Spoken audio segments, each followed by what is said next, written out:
Go. Hi, it's Tina from FixYourWater.com.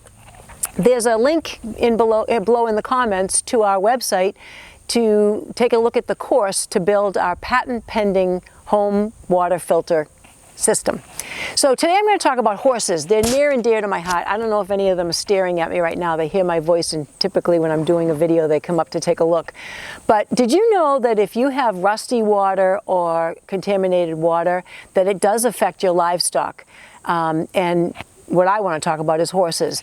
It will produce, if you have a shiny black coated horse or a redhead that has a nice coat, you take it to a spot with bad well water and you'll notice that their coat gets duller and duller, and a lot of it is the iron in the water, but it can be other things too. So you want to be careful of what you're feeding, especially if they're show horses. You know, my horses, I really don't care if their coat is shiny or not, but I want their health to be good. And the other symptoms of bad well water in your horses is that they can lose hair in patches. I'm not talking having it fall out in clumps, but it can come out in non-shedding season. They can lose hair from the increase in the iron and other things in the water. The other thing that is really a consideration is it can cause hoof problems. You really don't want that. I don't have to go any further with that because you know and I know you don't want hoof problems.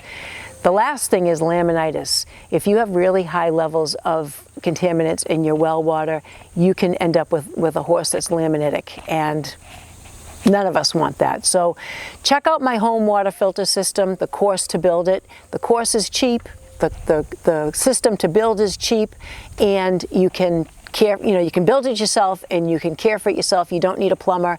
I take you through all the steps. So I look forward to seeing you in the course, and if you have any other questions, please go to my website and email me directly from the website, and I'd be happy to chat with you. Thanks so much for watching.